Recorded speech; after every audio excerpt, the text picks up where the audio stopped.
I busted my wife cheating, so I ended her partner's relationship. The first time I noticed something was off. It was subtle, too subtle to raise alarms. My wife, Jessica, had been glued to her phone more often, sharing less about her day, and laughing at things she wouldn't explain. It wasn't a typical withdrawal, but a gentle shift in her warmth. Conversations that used to flow effortlessly felt stilted, as if she were hiding behind a curtain I couldn't see through. At first I brushed it off, chalking it up to stress from work, or the exhaustion of juggling 2 young kids in a busy household. But in the quiet moments, doubt would creep in, gnawing at the edges of my thoughts. One evening, the telltale signs became impossible to ignore. Jessica sat across from me at the dinner table, absently swirling her fork through a plate of pasta, her mind clearly elsewhere.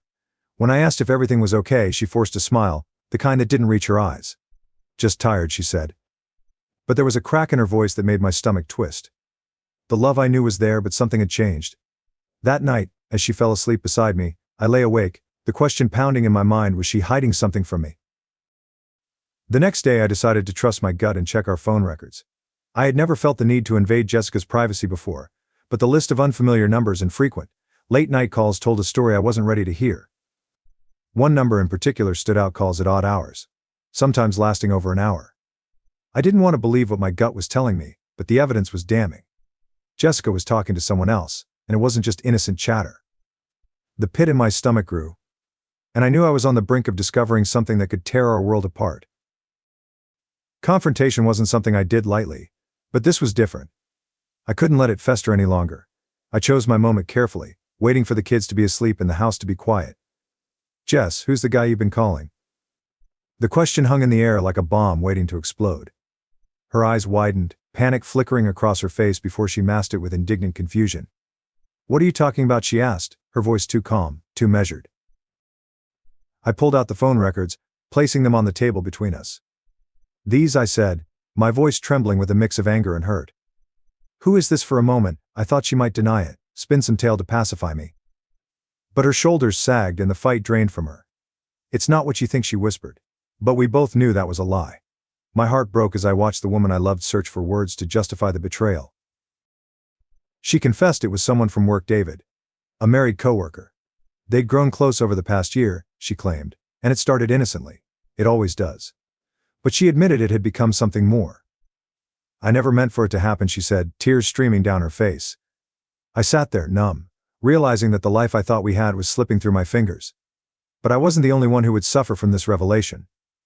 David had a family too, and they deserved to know. Jessica's confession left me reeling, but anger simmered beneath the surface of my heartbreak. The betrayal wasn't just between us anymore. David's wife deserved to know the truth, just as I had learned it.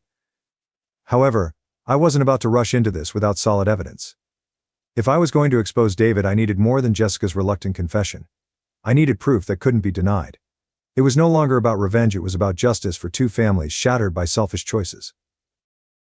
I began my investigation quietly, poring over phone records, messages, and social media activity. Jessica had tried to delete their texts, but I managed to recover enough to piece together the timeline. They met up after work, exchanged flirtatious messages, and even planned secret rendezvous during lunch breaks. Each discovery was like a knife to my heart, yet I pressed on, fueled by a sense of duty to the truth. I wasn't just fighting for my own closure, I was fighting for David's wife and kids, who were blissfully unaware of the storm brewing around them.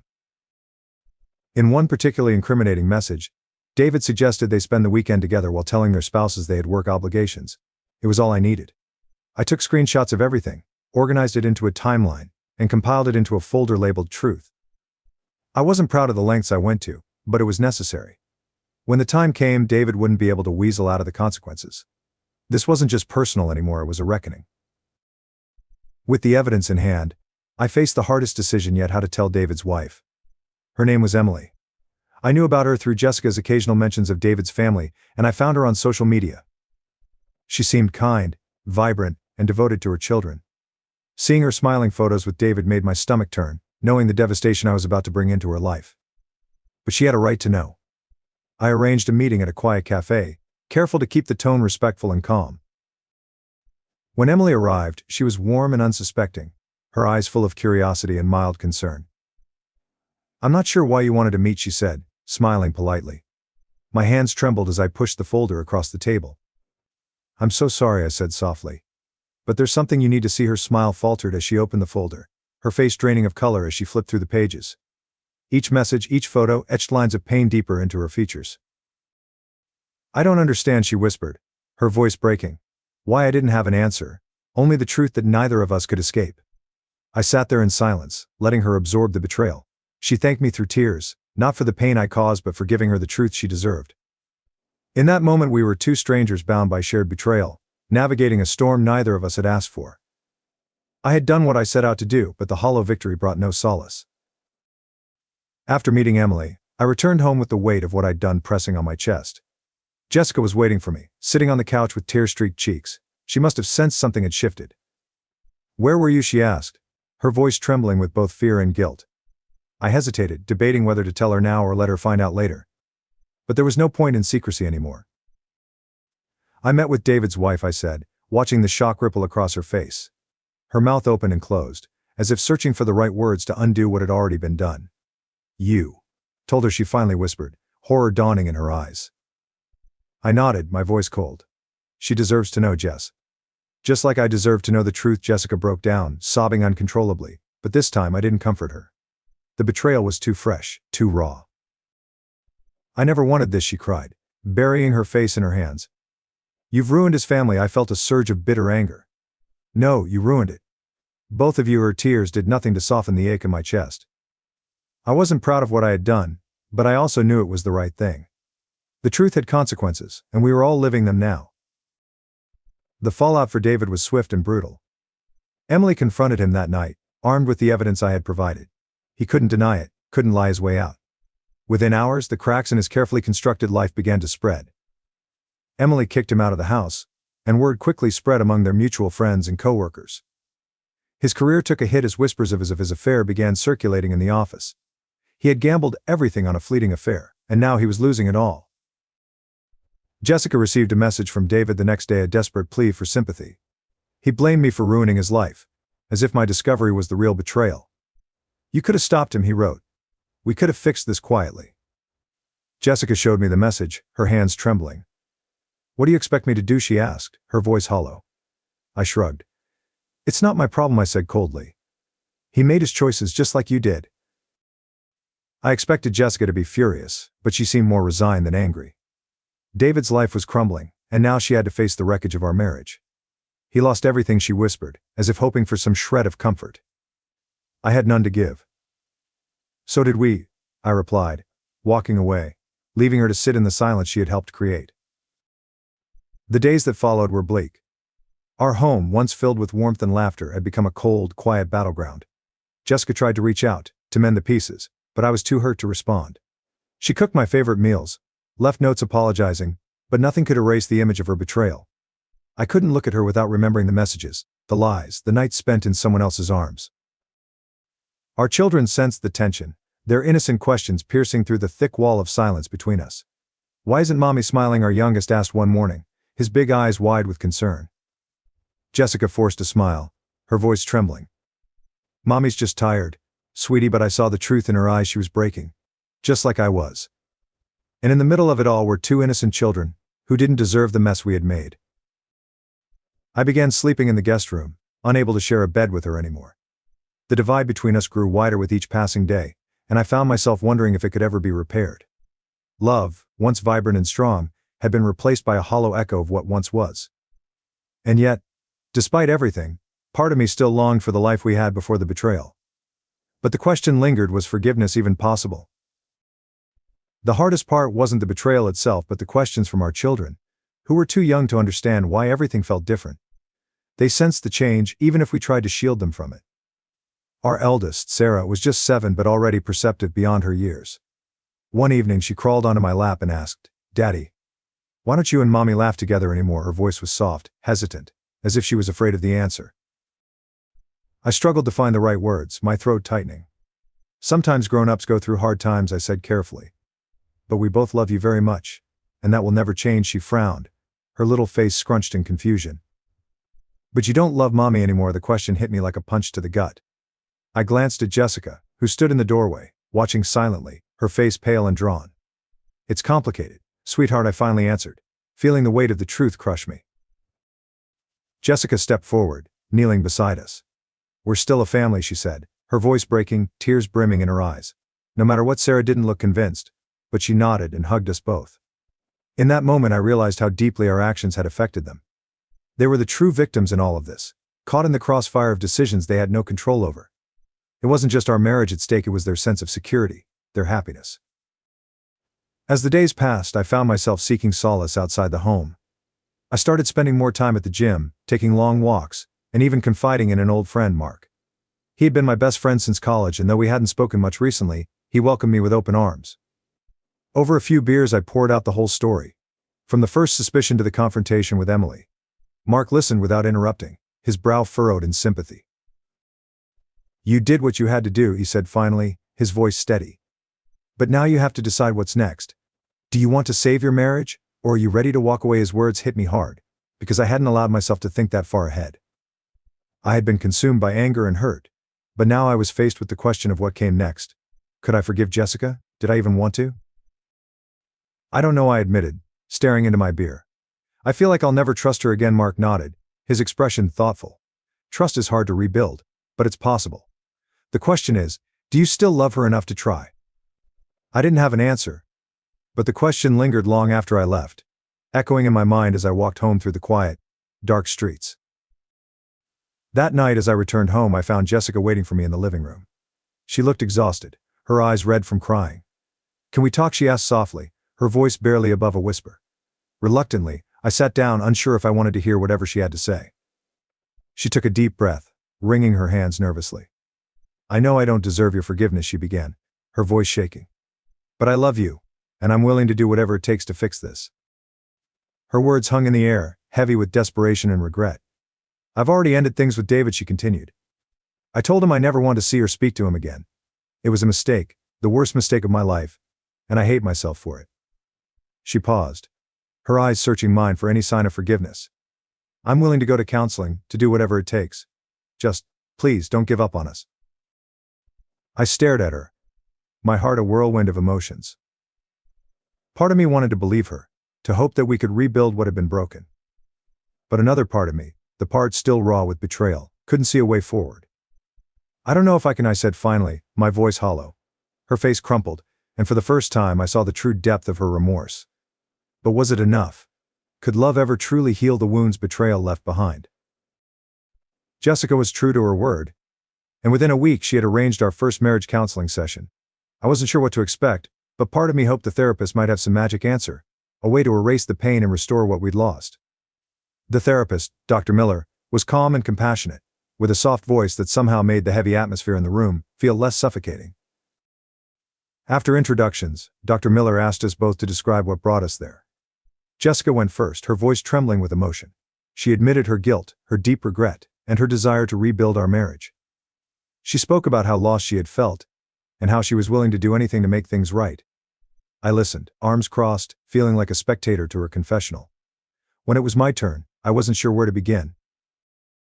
"I don't know if I'm here to fix things, or just to understand why," I said finally, my voice cold.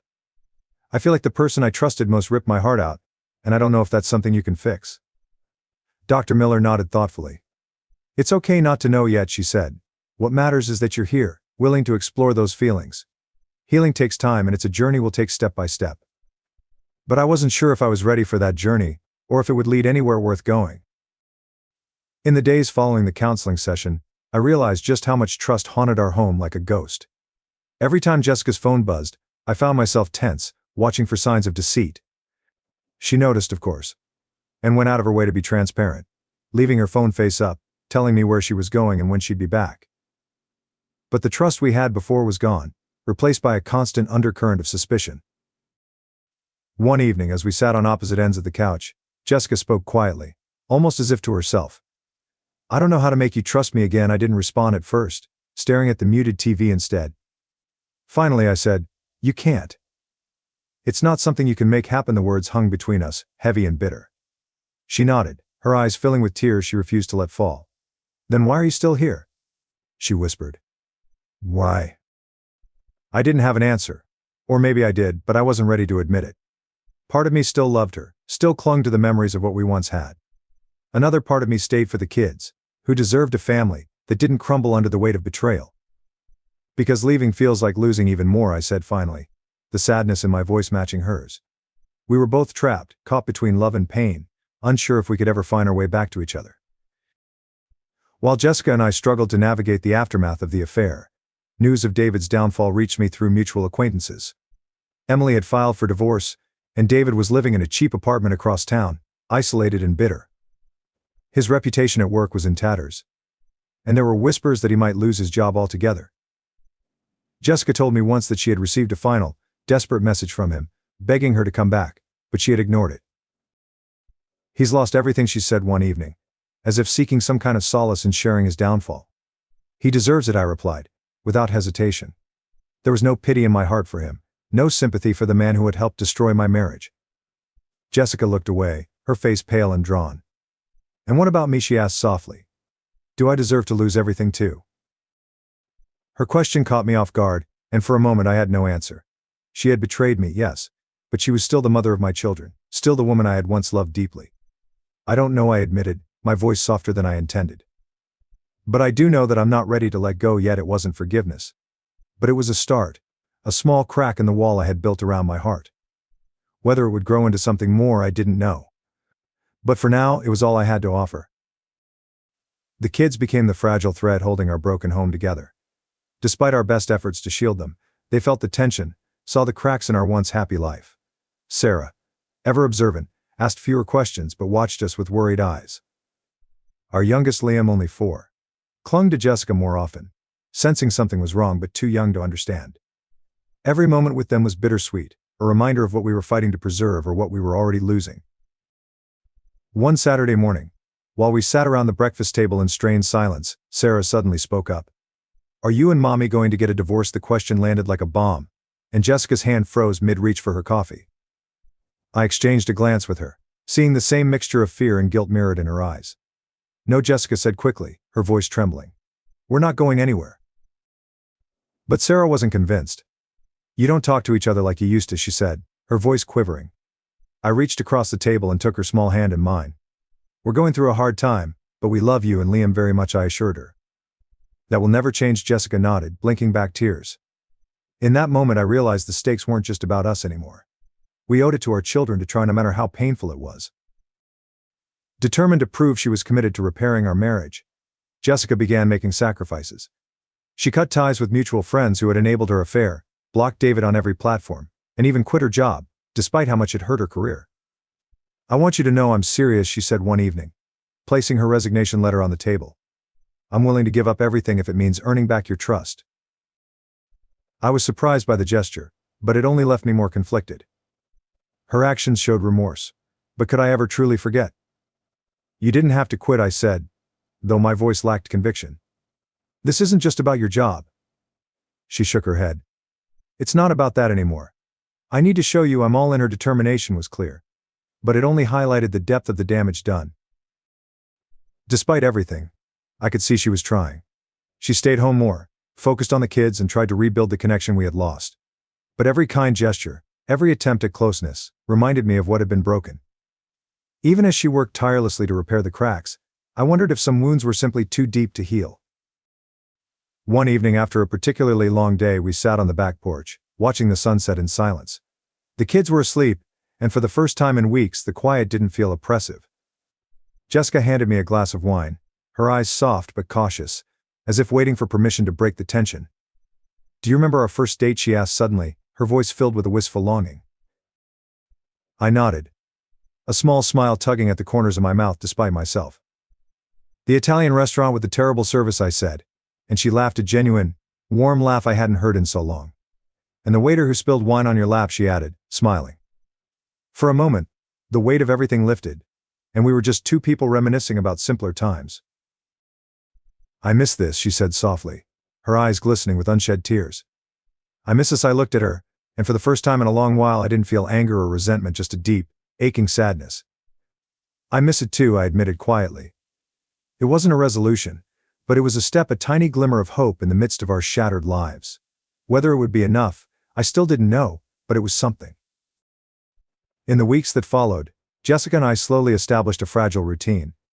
Mornings became less tense, and evenings were spent together with the children, playing games or watching movies.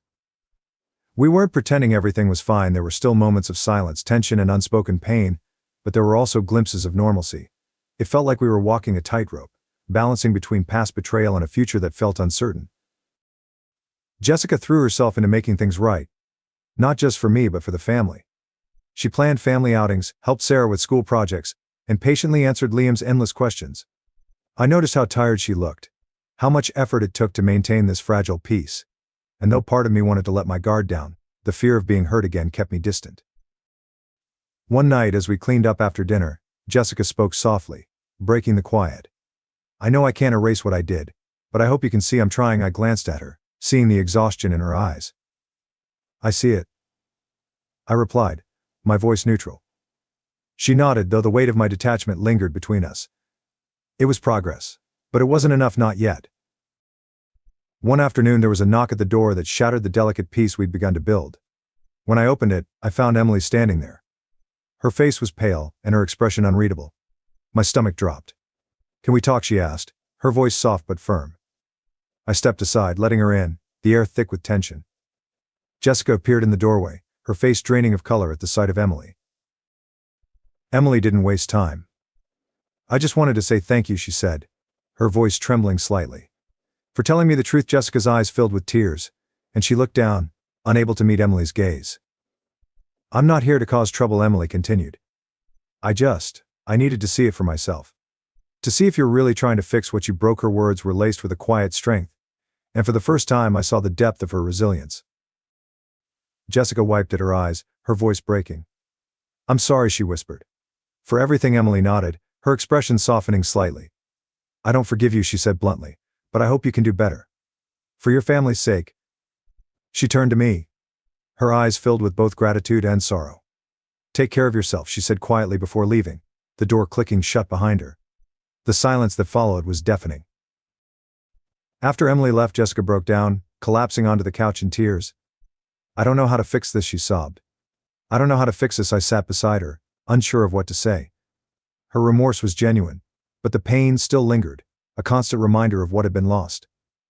"You can't undo it," I said, my voice softer than before. "But maybe we can figure out how to move forward." She looked at me through tear-filled eyes, hope flickering faintly. "Do you think we ever will?" she asked, her voice barely above a whisper. I didn't have a definitive answer, but for the first time I allowed myself to consider the possibility. "Maybe," I said quietly. "If we're both willing to keep trying." It wasn't forgiveness, but it was the closest I had come to it since everything fell apart. That night, for the first time in months, I stayed in our shared bedroom. We didn't touch, didn't speak much, but the distance between us felt smaller. The road ahead was still long and uncertain, but there was a sense that, perhaps, we weren't entirely lost. It wasn't hope, not yet, but it was something close to it. Days turned into weeks, and slowly, the sharp edges of our pain softened. Jessica and I began to rediscover each other in small, cautious ways. One evening, after putting the kids to bed, we sat on the porch with mugs of tea, wrapped in blankets against the crisp autumn air. It was quiet, peaceful in a way that felt fragile but welcome. Jessica broke the silence, her voice gentle. "Do you remember how we used to dream about traveling together once the kids were older?" I nodded, a small smile tugging at my lips. "Italy," I said. "You wanted to eat your weight in gelato." She laughed softly, the sound genuine, and for a moment it felt like we were those people again before everything fell apart. "We lost a lot," I said after a pause, my voice serious. "But I don't want to lose everything." Her eyes met mine, hopeful but wary.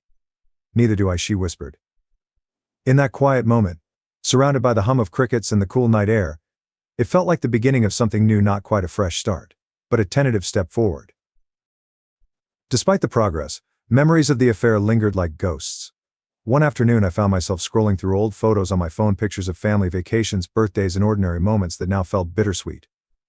Jessica walked in, noticing the photos on the screen, and sat beside me, her expression somber. "I miss those days," she said softly. "So do I admitted, my voice thick with emotion. "But I don't know if we can ever get back to that." She nodded, her face pained but resolute. "Maybe we can't," she said. "But maybe we can build something new." Her words struck a chord, and I realized that clinging to the past might be the very thing keeping us from moving forward. Later that evening I took down the framed family photo from our mantel, the one taken just before everything fell apart. I replaced it with a new photo, one of all four of us at the park from the week before. It wasn't perfect, and neither were we, but it felt like a small step towards something better. Jessica noticed and smiled, her eyes brimming with gratitude. The true test of trust came unexpectedly. Jessica had an old friend, Rachel, who invited her to a weekend retreat for women focused on healing and growth. She hesitated, unsure if leaving would cause more harm than good. "I want to go," she admitted, "but I don't want you to feel like I'm running away." Her eyes searched mine, full of uncertainty. I took a deep breath, feeling the familiar pang of doubt, but I also knew that trust wouldn't grow if I kept her on a leash. "You should go," I said finally. "We'll be fine." Jessica's relief was palpable, and she hugged me tightly, whispering, "Thank you." It was the first time I had given her the freedom without the weight of suspicion, and though it terrified me, it also felt necessary. During the weekend we stayed in touch through brief phone calls and texts. It wasn't easy. There were moments when my mind wandered to dark places, but I pushed through. When she returned, her face glowing with a renewed sense of purpose, I felt a small but significant shift. Trust, I realized, wasn't something that could be demanded. It had to be given, piece by piece. When Jessica returned from the retreat, she seemed lighter, as if a burden had been lifted. She hugged the kids tightly, showering them with kisses, then turned to me with a soft smile. "Thank you," she said again, her eyes filled with sincerity. There was something different in her gaze, something I hadn't seen in a long time. It wasn't guilt or desperation anymore. It was hope. That evening, after the kids were asleep, we sat together on the couch. The silence between us felt different, no longer heavy with unspoken resentment. "I realized something this weekend," she began, her voice steady. "I've been so focused on fixing us that I forgot to forgive myself. I know I hurt you and I'll always regret that. But I also need to believe I can be better." Her words hung in the air, and I felt the walls I'd built begin to crumble. I'd been holding on to the pain, because I was afraid that letting it go meant I was okay with what happened, I admitted. But maybe it's time to stop punishing both of us. For the first time I reached for her hand, intertwining my fingers with hers. It wasn't forgiveness, not yet, but it was the closest we'd come. We decided to renew our vows, not as a way to erase the past, but to acknowledge the journey we had taken, and the new chapter we were starting. It was a small, private ceremony in our backyard, with just the kids and a few close friends who had supported us through the darkest days. Sarah and Liam were thrilled, and their excitement was contagious, filling the air with a sense of joy I hadn't felt in months. Jessica wore a simple white dress, her hair loose and flowing. She looked beautiful, but it was the peace in her eyes that struck me most. When it was time to speak our vows, her voice trembled with emotion. "I can't promise to be perfect," she said, her eyes glistening with tears, "but I promise to be honest, to listen, and to keep fighting for us." When it was my turn, I took a deep breath. "I can't promise to forget," I said, my voice steady, "but I can promise to forgive. To trust, even when it's hard. And to keep building a life together." As we exchanged rings again, I felt something shift inside me, a release, a letting go of the past. It wasn't the end of our struggle, but it was the beginning of something new. Life didn't magically become perfect after the vow renewal, but it did become easier. We had good days and hard days, moments of laughter and moments of struggle. But the difference was that we were facing it together, as a team. The scars from the affair would always be there, but they no longer defined us. They were reminders of how far we had come. Jessica found a new job, one that allowed her more time with the kids and less stress. I continued to work on rebuilding trust, not just in her but in myself, the trust that I could move past the betrayal and find peace. We went to counseling less frequently, but we still checked in with Dr. Miller when we needed it, understanding that healing was a lifelong process. One night as we tucked the kids into bed, Sarah looked up at me and asked, "Are you happy now?" I glanced at Jessica, who stood beside me, her hand resting gently on my arm. "Yeah," I said, smiling, "I think I am." And for the first time in what felt like forever, I meant it. We had been broken, but we had found a way to piece ourselves back together, not perfectly, but enough.